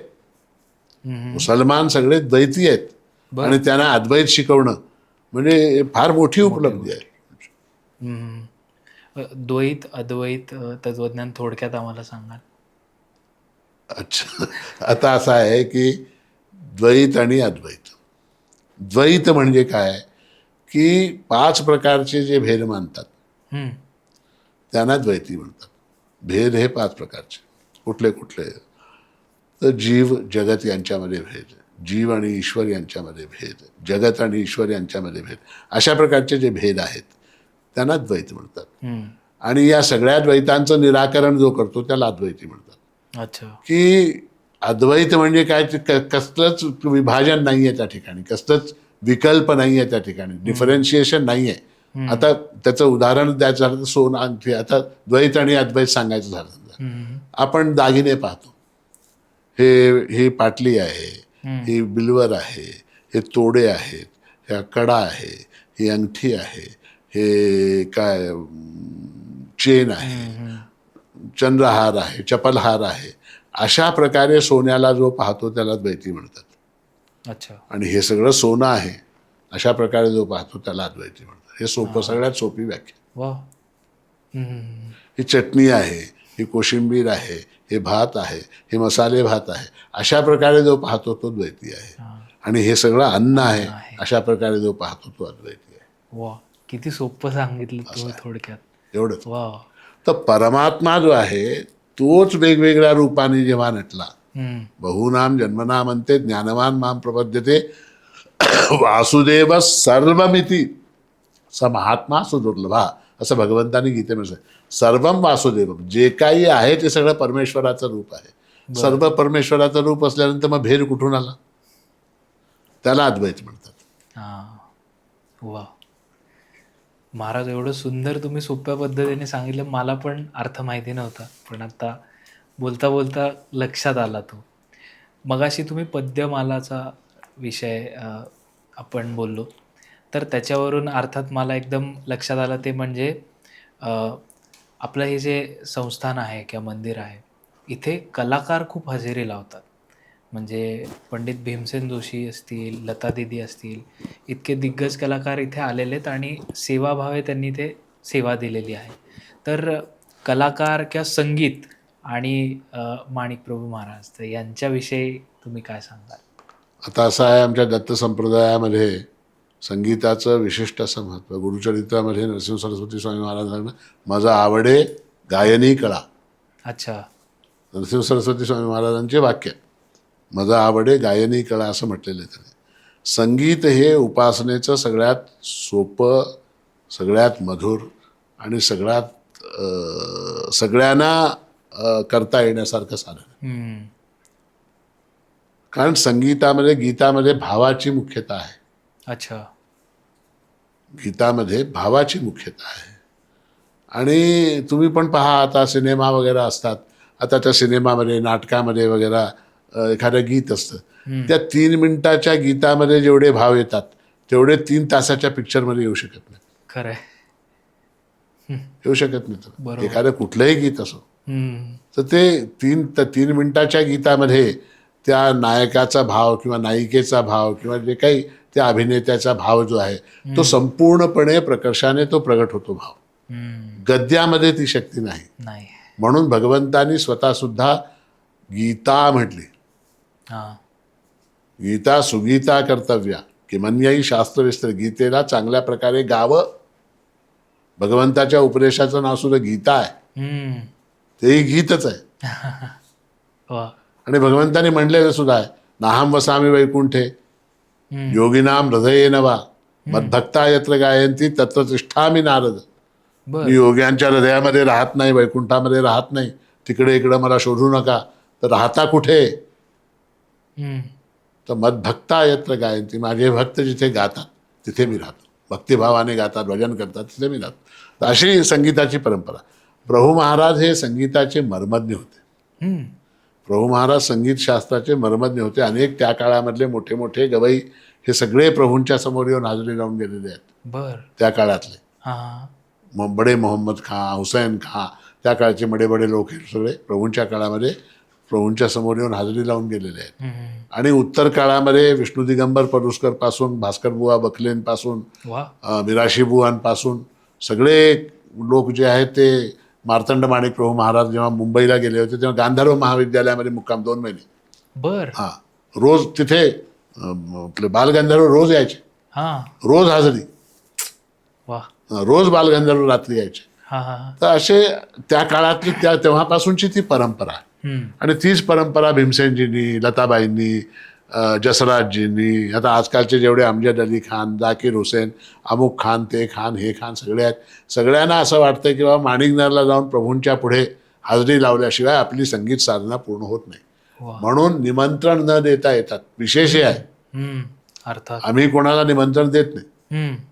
आम्ही कोणालाच निमंत्रण देत नाही. पण जयंती उत्सवामध्ये किंवा विशेष उत्सवामध्ये, विशेष प्रसंगावर अनेक कलाकार येऊन प्रभूंपुढे हाजरी देतात. हम्म.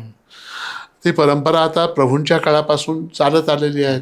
200 वर्षापासूनची परंपरा आहे. हम्म. आणि असा कुठलाही ख्यातनाम गवई किंवा वादक झाला नाही हिंदुस्थानामध्ये जो माणिकनगरला आला नाही. आला नाही. वा.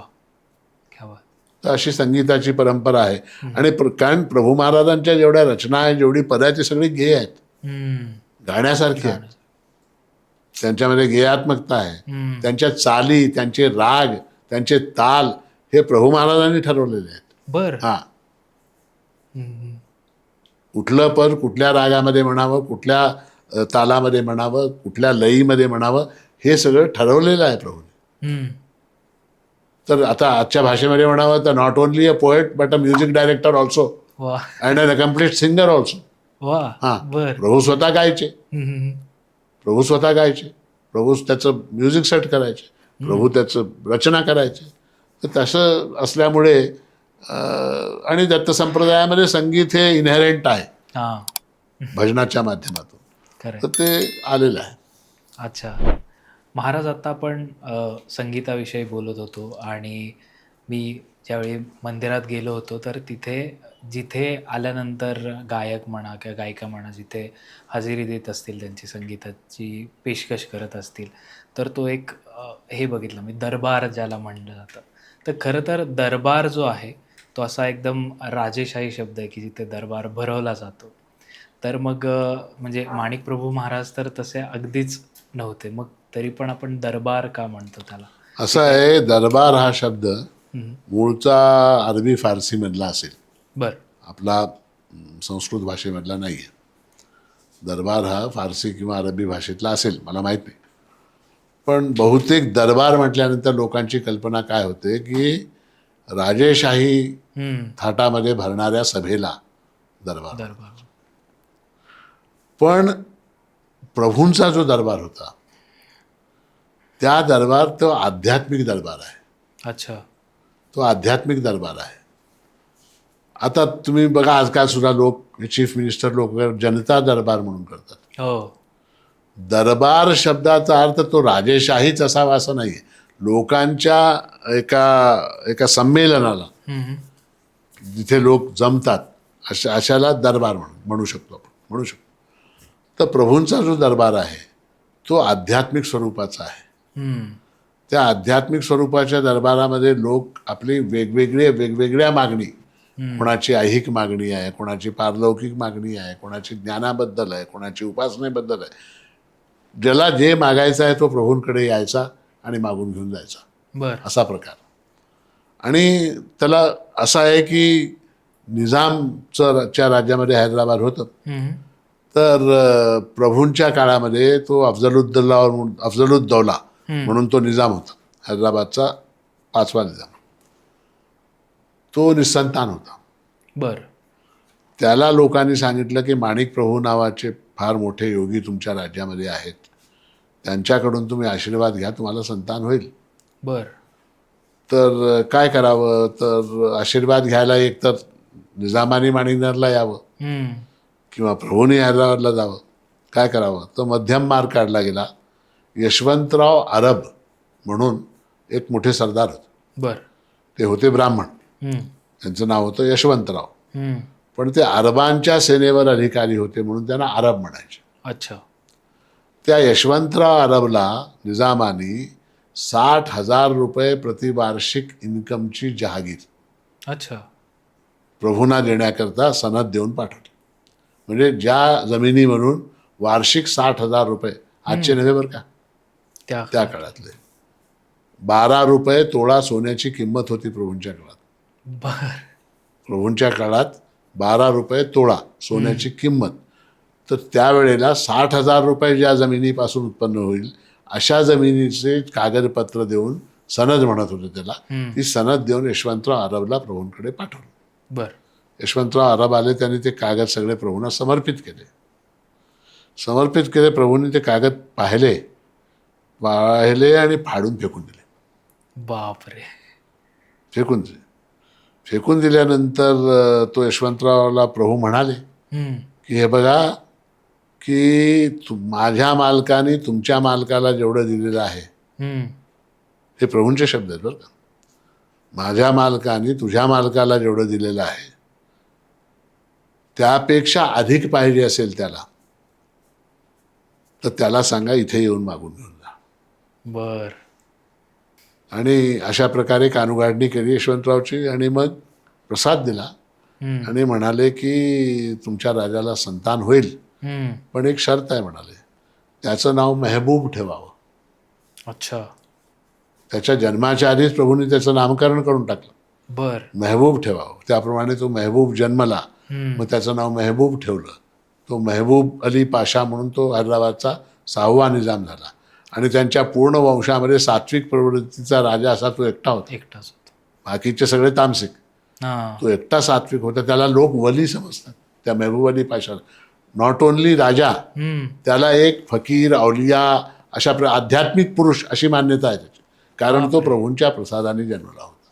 अच्छा. तर अशा प्रकारे राजा लोकांचं, मोठे मोठे अमीर उमराव लोकांचं येणं जाणं प्रभूंच्या दरबारामध्ये नेहमी होत असतं. आणि त्याप्रमाणे ते दरबाराची शिस्त होती. आता त्या शिस्तीला बघून कोणीतरी त्याला दरबार हे राजेशाही वगैरे काही नव्हतं, तर आध्यात्मिक स्वरूपाचं ते संमेलन होतं, साधकांचं संमेलन होतं. संमेलनाला दरबार म्हणण्याची पद्धत आहे. तर ते तशा प्रकारचं ते होतं. आणि प्रभूंचे अनुयायी बरेच हे राजे रजवाडे जागीरदार वगैरे श्रीमंत लोक सगळे प्रभूंचे अनुयायी होते. त्यामुळे त्याला एक थोडंसं एक वैभवशाली स्वरूप पण प्राप्त झालं, तर त्यात काही गैर नाही. आता ते प्रभूंच्या काय आहे की प्रभूंची वेशभूषा, प्रभूंचं ऐश्वर्य, प्रभूंचं थाट, हे सगळं पाहून लोकांच्या मनामध्ये मिसकन्सेप्शन्स येतात. अरे तुम्ही पाहिलं तर प्रभूंचं चित्र पाहिलं असेल. आता काय आहे, ती जी वेशभूषा आहे प्रभूंची, पगडी आणि तो अंगरखा, ही फकीराची वेशभूषा आहे. बर. ती त्या काळातले फकीर लोक जे असायचे ते असेच धारण करायचे. आणि प्रभूंच्या चरित्रामध्ये उल्लेख असे आहेत की कधी कधी प्रभू फक्त एका लंगोटीवर अंगाला भस्म फासून दरबारामध्ये बसायचे. अच्छा. आणि कधी कधी हे सगळं धारण पण करायचे, वैभव पण धारण करायचे. कधी कपडे घालायचे, कधी फक्त एक टोपी घालायचे, कधी साफा बांधायचे, कधी त्यांची लहर ज्याप्रमाणे, कारण ते कसं असतंय की जीवनमुक्त पुरुष जे असतात ते त्यांच्या लहरीवर, त्यांच्या मूडवर डिपेंडेंट आहे. त्यांनी असंच वागावं, त्यांनी तसंच वागावं, त्यांनी तसंच करावं, अशा बंधनामध्ये जर तुम्ही त्याला बांधून टाकलं की मग तो जीवनमुक्त राहत नाही, मग तो बद्ध होऊन जातो. बरोबर. बद्ध होऊन जातो. तर ते अशा प्रकारचं स्वच्छंद वर्तन प्रभूंचं होतं. आणि त्यामुळे ते कधी राजसी वेशभूषेमध्ये, कधी अंगाला राख फासून लंगोटीवर, कधी नुसती कफनी घालून, कधी टोपी घालून, कधी बिना टोपीचे, कधी कसे विविध वेशभूषेमध्ये प्रभू असायचे. आता चित्रकार लोकांना ते त्यावेळेच्या त्या काळाप्रमाणे ऐतिहासिक तो जो काळ होता, आता तुम्ही पाहिलं असेल की पेशव्यांचे जेवढे चित्र सगळे पेशवे हातात फुल धरून थांबले. ती स्टाईल आहे. करेक्ट. असा अर्थ नाहीये की प्रभू महाराज 24 तास हातामध्ये फुल घेऊन हिंडत होते, असा अर्थ नाही. ती प्रभूंची बसण्याची ढब आहे. ती चिन्मुद्रा म्हणतात त्याला. योगी लोक जे बसतात हे अशा प्रकारे, ही चिन्मुद्रा आहे. तर प्रभू चिन्मुद्रेमध्ये बसले असतील, चित्रकाराने तिथे फुल अटकवलं. आता लोकांची कल्पना काय, हातामध्ये गुलाबाचं फुल नाही, तसं नाही. 24 तास हातामध्ये गुलाबाचं फुल काय असतं, चिन्मुद्रा आहे त्यांची. तर ते चित्रावरून कल्पना करणं चुकीचं आहे. आणि कपड्यावरून तुम्ही कधीच कोणाचं मूल्यमापन करू शकत नाही. कोणी एखादा समजा दिगंबर अवस्थेमध्ये आहे तर तो फार महान, आणि ज्यांनी कपडे घातले तो कमी दर्जाचा, अशा प्रकारचं मूल्यमापन करणं हे मूर्खता आहे. बरोबर. मूर्खता आहे. महाराज, आपण सुरुवातीला ज्यावेळी गप्पा मारत होतो, तुम्ही उपदेश करत होता, त्याच्यामध्ये आपण सांगितलं होतं की गोरक्षनाथ आणि दत्तात्रयामध्ये एक संवाद चालू होता. तसंच आपल्या इथे मंदिरामध्ये औदुंबराच्या वृक्षाखाली श्री स्वामी समर्थ महाराज आणि श्री माणिक प्रभू महाराज यांचा सुद्धा वार्तालाप चालायचा. तिथे त्यांची भेट झालेली आहे. तर त्याविषयी आम्हाला सांगा. असं आहे की अक्कलकोटचे स्वामी समर्थ महाराज आणि प्रभू महाराज हे दोघेही समकालीन होते. आणि चरित्रामध्ये, दोघांच्या चरित्रामध्ये भेटीचा म्हणजे भेटीच्या प्रसंगाचं वर्णन आहे. बरं. अक्कलकोट स्वामी महाराजांच्या चरित्रामध्ये सुद्धा आहे, प्रभू महाराजांच्या चरित्रामध्ये सुद्धा आहे. त्यावरून भेट झाली होती हे निश्चित. पण ती भेट कुठल्या वर्षी झाली हे त्या चरित्रामध्ये तिथेही नाही, इथेही नाही.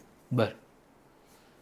चरित्रामध्ये असा उल्लेख आहे की एके दिवशी प्रभूंच्या दरबारामध्ये एक अजानुबाहू व्यक्तिमत्व दिगंबर अवस्थेमध्ये केवळ एक कौपीन धारण करून प्रभूंच्या दरबारात प्रगट झाले. ते आले, प्रगट झाले म्हणजे आले. प्रभूंनी त्यांना अत्यंत आदराने, अत्यंत प्रेमाने, अत्यंत स्नेहाने आपल्या जवळ बसून घेतलं.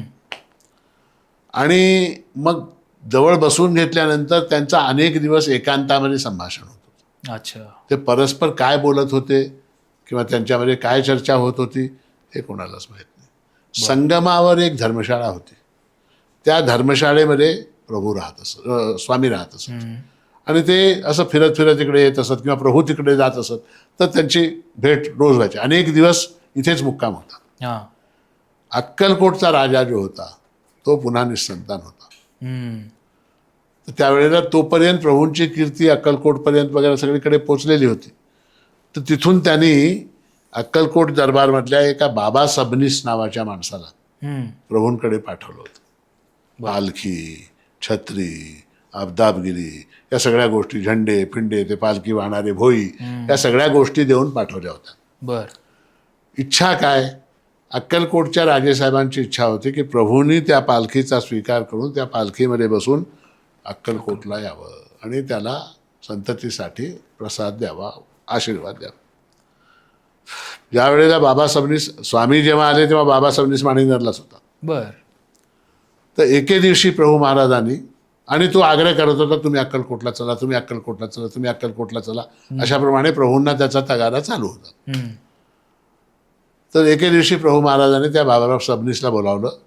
त्याला म्हणाले, बघ आता मी काही अक्कलकोटला येत नाही, हे येतील अक्कलकोटला. अच्छा. हे येतील अक्कलकोटला असं सांगितलं. स्वामींकडे निर्देश करून सांगितलं, हे अक्कलकोटला येतील आणि तुमच्या राजाचं सगळं जे काही आहे ते उद्धार हे करतील. ओके. असं म्हणाले. स्वामींची इच्छा काय होती? इथंच राहावं. बर. हां. कारण ते कसं आहे की एकच तत्व आहे, ते दूर कसे होतील? ते जवळच राहणार. मॅग्नेटिक फोर्स आहे तिथे, तर ते दूर कसे होणार? स्वामींची इच्छा होती की तेच राहावं. तर त्यावेळेला प्रभूंचे वाक्य आहे की झाडाखाली झाड वाढत नाही, तुम्ही अक्कलकोटात जावे. बापरे. झाडाखाली झाड वाढत नाही, तुम्ही अक्कलकोटात जावे. आणि त्यानंतर मग अनेक दिवस प्रभूंजवळ राहून स्वामी समर्थ इथून मंगळवेढ्याला गेले आणि मंगळवेढ्याहून मग नंतर चरित्रात जसं आहे तसं अक्कलकोटला प्रगट झाले. ही स्वामींची आणि अक्कलकोटच्या स्वामींची आणि प्रभूंच्या भेटीचा जो संदर्भ आहे तो अनेक चरित्रकारांनी अनेक प्रकारे आपल्या आपल्या परीने सांगितलं. पण त्याचा सारांश हे असा आहे. असं आहे. आणि त्या काळातले जेवढे म्हणून संत त्यावेळेला होते, कुठल्या ना कुठल्या प्रसंगामध्ये कुठल्या ना कुठल्या अनुषंगाने प्रभूंशी त्यांचा संबंध होता. कोल्हापूरचे कृष्ण सरस्वती स्वामी महाराज, बर, कुंभार गल्लीमध्ये त्यांचं मठ आहे. फार मोठे संत सत्पुरुष होऊन गेले. त्यांना कुंभार स्वामी सुद्धा म्हणतात. त्या गल्लीमध्ये होते, कुंभार नव्हते, पण कुंभार गल्लीमध्ये त्यांचं मठ आहे म्हणून कुंभार स्वामी म्हणतात. ओके. त्यांच्याबद्दल हकीकत आहे की ज्या दिवशी प्रभू महाराजांनी इथे समाधी घेतली, गीता जयंती, मार्गशीर्ष शुक्ल एकादशी, त्या दिवशी सायंकाळी 5 वाजता अचानक स्वामी उठले. म्हणाले, मला पंचगंगेवर स्नानाला जायचं. बर. ती त्यांची स्नानाची वेळ नव्हे. शिष्यानं म्हणाले स्नानाला जायचं. तर शिष्य म्हणाले, महाराज आता कुठलं स्नान, आता काय स्नान? अरे नाही रे, माणिक प्रभू निजधामाला गेले, मला स्नान केलं पाहिजे. बापरे. अशा नाही काय. उत्तर कालामध्ये मार्तंड माणिक प्रभूच्या वेळेला टेंबेस्वामी महाराज, आपले गजानन महाराज शेगावचे, हा. त्यानंतर आपले जंगली महाराजांकडे तर प्रभू स्वतः गेले होते पुण्याला. हा. पुण्याला तुमचं जे JM रोड आहे, JM रोड, ज्याला लोकांना ते जंगली महाराज रोड आहे पण माहित नाही, माहिती नाही खरंय. JM रोड म्हणतात. त्या JM रोडवर डोंगरावर टेकडीवर तिथे जंगली महाराजांची समाधी वगैरे आहे. ते जंगली महाराज तेव्हा हयात होते. तर प्रभू तिथे गेले होते जंगली महाराजांकडे, तिथे राहिलेत. आणि तिथे एक प्रभूंच्या भेटीचं, जंगली महाराजांबरोबर प्रभूंची भेट झाली त्याचं स्मारक सुद्धा आहे तिथे. बर. हां, त्या पुण्याला. आता आम्ही गेलं की नक्की बघा बघू. बघा बघा. वा. महाराज त्यासोबतच गजानन दिग्विजय मध्ये पण आहे ना, एक अध्याय आहे. हा, हा. पण गजानन महाराजांचा संबंध कसा की ते प्रभूंच्या काळामध्ये नाही, प्रभूंच्या नंतर. अच्छा. प्रभूंचे जे तिसरे उत्तराधिकारी म्हणजे मार्तंड माणिक प्रभू महाराज होते, त्यांच्या काळातली ती घटना आहे. ओके. आणि गोंदवलेकर महाराज. गोंदवलेकर महाराज तर प्रत्यक्ष माणिकनगरला आले होते, गुरुच्या शोधामध्ये आले होते.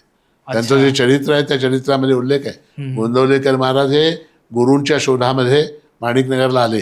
आणि ते ज्या दिवशी आले त्या दिवशी प्रभू महाराज वाट बघत संगमावर जाऊन बसले म्हणे.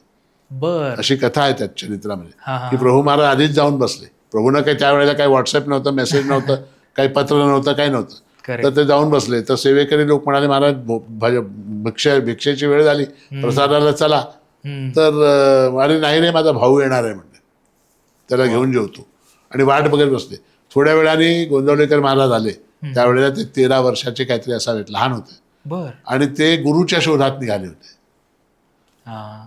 तर प्रभू महाराजांनी त्यांना आपल्या जवळ ठेवून घेतलं, जेवू घातलं, सगळं केलं. आणि मग त्यांना सांगितलं की अजून तुझी वेळ आली नाही, योग्य वेळ येताच तुला तुझ्या गुरु सापडेल. वा. असं समाधान करून गोंदवलेकर महाराजांना पाठवलं आहे, चरित्रामध्ये आहे. हा, हा. महाराज आज ज्यावेळी मी पहिल्यांदा माणिकनगरला व्हिजिट केलं आणि मंदिरात ज्यावेळी गेलो, तिथे एक वेगळीच ऊर्जा जाणवते. कारण की अर्थात संजीवनी समाधी आहे, मागे सुद्धा समाधी आहे.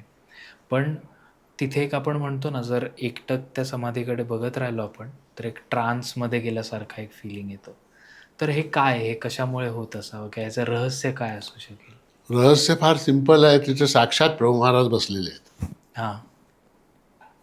असं आहे की प्रभूंची ही जी समाधी आहे ती, म्हणजे समाधी शब्दाचा अर्थ आपण असा गृहीत धरतो की एखादा योगी, एखादा संन्यासी मृत झाला तर त्या देहाला ज्या ठिकाणी खनन करून जिथे त्याच्या देहाचा विक्षेप केलेला आहे त्या ठिकाणाला समाधी असं सर्वसाधारणपणे समजलं जातं. बरोबर. पण प्रभूंची समाधी तशा प्रकारची नाही आहे. प्रभू हे साक्षात दत्तात्रेय आहेत. आणि दत्ताच्या अवताराची समाप्ती कुठेच नाही आहे. रामाच्या अवताराची समाप्ती आहे, करेक्ट. कृष्णाच्या अवताराची समाप्ती आहे. बाण लागला आणि मग कृष्णाने देहत्याग केला, किंवा सरयूमध्ये रामचंद्र गुप्त झाले. पण दत्ताच्या अवताराची समाप्ती नाही आहे. का नाही आहे? तर ते कार्य संपलेलं नाही आहे. अज्ञानाचं निराकरण करणं हे कार्य आहे. अज्ञान हे अनादि आहे. आता जोपर्यंत अज्ञान आहे तोपर्यंत सद्गुरूची, दत्ताची आवश्यकता आपल्याला आहे. तर ते तोपर्यंत राहणार. खरं. तर त्या दृष्टीने प्रभू महाराजांनी आधी 6 महिने आधी आपल्या समाधीची तिथी निश्चित केली. समाधी म्हणजे संजीवनी समाधीची. अच्छा. जशी ज्ञानेश्वर महाराजांची समाधी आळंदीला आहे, तर समाधीची तिथी निश्चित केली. आणि त्याप्रमाणे 6 महिन्यानंतर मार्गशीर्ष एकादशी, शुक्ल एकादशीला, गीता जयंतीच्या दिवशी प्रभू महाराजांनी संन्यासाश्रम स्वीकार केला. कारण धर्मशास्त्राप्रमाणे समाधीचा अधिकार फक्त संन्याशाला आहे. संन्यासाश्रम स्वीकार केला. आणि मग तो जो गर्त तयार, त्यांच्याच पर्णकुटीमध्ये जो गर्त तयार केलेला होता, त्या गर्तामध्ये जाऊन प्रभू महाराज बसले. आणि बसून मग त्यांनी आज्ञा दिली की वरून बंद करा. बर. हां. आणि त्यावेळेची हकीकत आहे की पैठणचे नाथ महाराजांच्या परंपरेमध्ये भैया महाराज म्हणून होते, ते भेटायला आले होते त्या दिवशी. त्यांना काही कल्पना नव्हती, ते भेटायला आले. प्रभूंना वर्दी गेली की तसं नाथ महाराजांचे वंशज कुणीतरी आलेत, तर प्रभूंना बोलावणार ना म्हणाले. आणि त्यांना हात देऊन समाधीच्या गर्तामध्ये उतरून घेतलं प्रभूने. बापरे. आणि त्या ठिकाणी त्यांच्याशी प्रदीर्घ अशी चर्चा केली, हां. त्यांच्याशी बोलणं झालं. बोलणं झाल्यावर मग त्यांना पाठवलं आणि मग शिष्याने सांगितलं आता बंद करून घ्या म्हणाले. अच्छा. तर ती प्रभूंची संजीवनी समाधी आहे. प्रभू तिथे तेजस रूपाने ज्योतिरूपाने विद्यमान आहेत प्रभू महाराज त्या ठिकाणी. आम्ही असं म्हणत नाही की प्रभूंचा देहावसान झालं किंवा प्रभूंचा देहपात झाला असं आम्ही कधीच म्हणत नाही. प्रभू अजूनही आहेत, साक्षात आहेत. त्यामुळे त्या चैतन्याची प्रचिती प्रत्येकाला येते. अच्छा. तुम्ही जे म्हणालात की तिथे गेल्यानंतर एक वेगळी ऊर्जा जाणवते, एक वेगळी वाईब्स जाणवतात तिथे, असा अनुभव प्रत्येकाला येतो. खरं. कारण प्रभू महाराज तिथे प्रत्यक्ष आहेत. तर ती समाधीची हकीकत झाली. अच्छा. आणि मग प्रभू महाराजांनी समाधीमध्ये जाण्याच्या पूर्वी, संजीवनी समाधी घेण्याच्या पूर्वी आपला उत्तराधिकारी निश्चित केला. हां. बघा, दत्त जेवढे स्थान आहेत, कुठल्याच दत्तस्थानामध्ये तुम्हाला जिवंत अशी गुरुपरंपरा दिसत नाही. हां. फक्त माणिकनगर एकच असं स्थान आहे जिथे जिवंत प्रभूंच्यापासून अव्याहत अविच्छिन्न अशी गुरुपरंपरा आहे. इतर ठिकाणी नाही. इतर ठिकाणी ते जे ज्या विभूतीचं ते स्थान आहे ती विभूतीच, बरोबर. त्यानंतर पुढे काही नाही. काही नाही.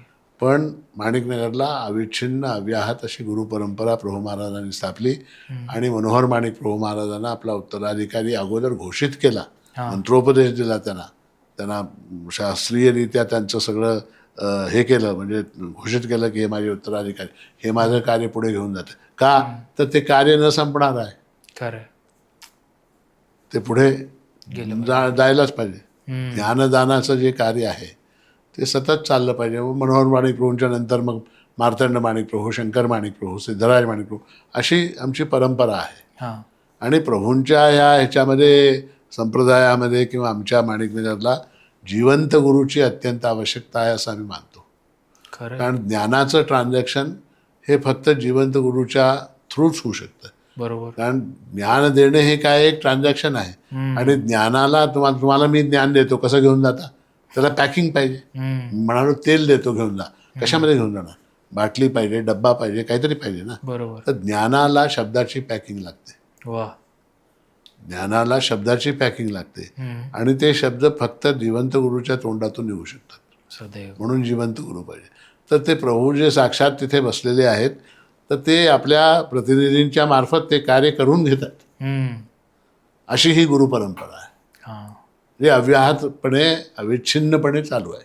वा. आणि हे माणिकनगरचं वैशिष्ट्य आहे. पण मग आम्हाला असा प्रश्न पडलाय की आपण आता एवढं छान मंदिराबद्दल सांगितलं, समाधीविषयी सांगितलं, मग अर्थात माणिक प्रभूंचा जो महाराजांचा जन्म आहे तो दत्त जयंतीला झाला होता. मग इथे दत्त जयंतीचा उत्सव कसा होता? खूप मोठा होतो. हां. म्हणजे मी तर असं म्हणेन की जसा इथे होतो तसा कुठेच होत नाही. वा. अभिमानाची गोष्ट आहे. तर तो खूप मोठ्या प्रमाणावर होतो. जवळजवळ लाखभर लोक माणिकनगरला एकत्रित होतात. बापरे. आणि सगळ्या जातीचे, सगळ्या पंथाचे, सगळ्या धर्माचे, सगळ्या संप्रदायाचे, भारताच्या प्रत्येक कोण्यातून, प्रत्येक प्रांतातून, छत्तीसगड झारखंडमधून सुद्धा भक्त लोक एकत्रित होतात.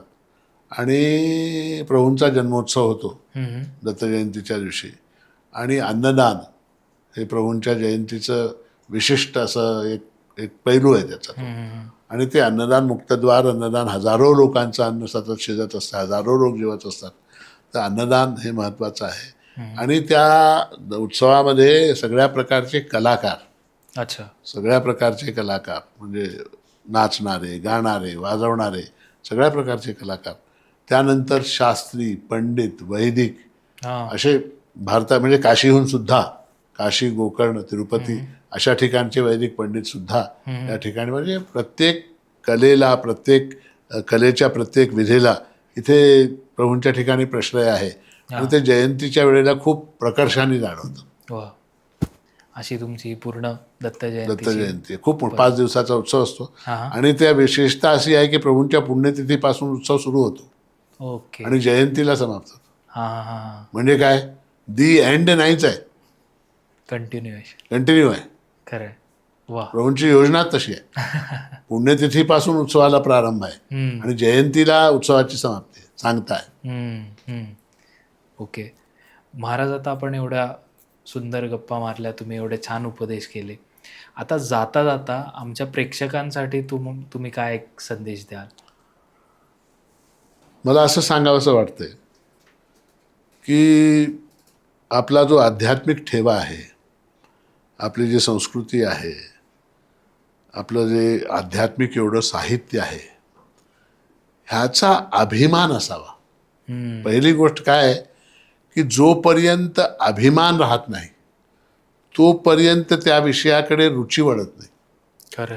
जोपर्यंत रुची वळत नाही तोपर्यंत त्या विषयामध्ये प्रवेश होत नाही, आवड होत नाही, आवड निर्माण होत नाही. आता एखादा उदाहरण कल्पना सांगतो. तुम्ही पुण्याचे आहात ना? हो. आता पुण्याला खूप मोठे मोठे सरदार लोक, त्यांचे वाडे पिढे आहेत, होते एकेकाळी. आता बघा की त्या वाड्यामधल्या वस्तू, भांडी किंवा तिथलं फर्निचर किंवा काय, हे चोर बाजारामध्ये विकायला उपलब्ध आहे. म्हणजे ॲडव्हर्टाइजमेंट येत राहत. वाड्यामधल्या वस्तू, काही सुंदर सुंदर वस्तू आहेत.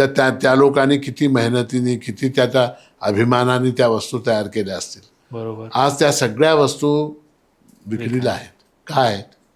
कारण त्याचा अभिमान नाही आहे. त्याचा अभिमान नाही आहे.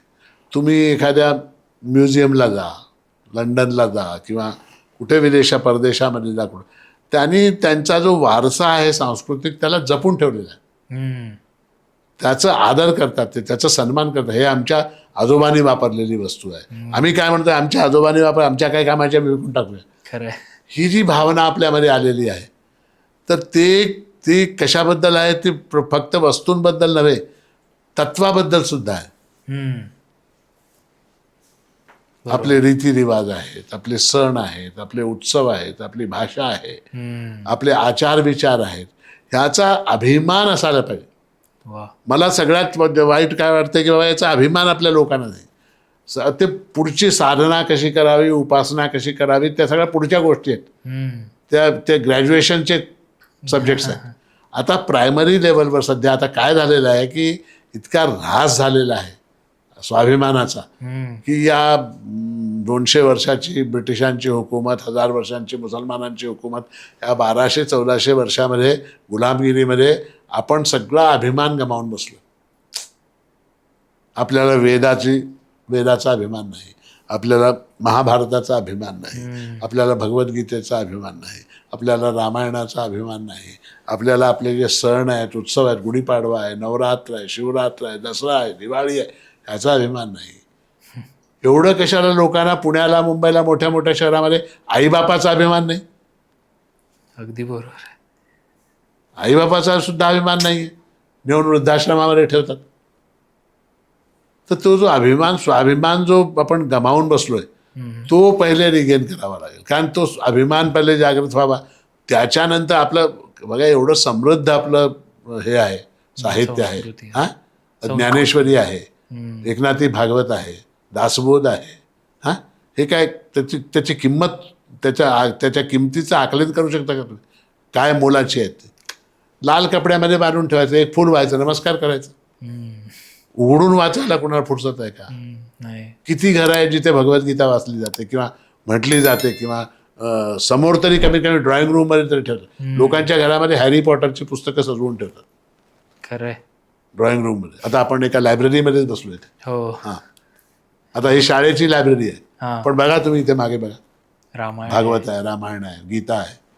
तर हा जो अभिमान आहे ना, हा पहिले जागृत व्हावा. पहिले अभिमान जागृत व्हावा, बाकीच्या गोष्टी पुढे. तर माझं प्रत्येकाला सांगणं हेच. आणि विशेषकर आपली जी तरुण पिढी आहे, यंग मुलं आहेत, त्यांच्या मध्ये ते आता पूर्वीच्या काळी आपण शुभं करोति कल्याणम संध्याकाळी म्हणायचे. म्हणतात का? म्हणत नाही. आस्था नाही. जेवायच्या आधी वदनी कवळ घेता म्हणत होतो, आता म्हणतात का? म्हणत नाही.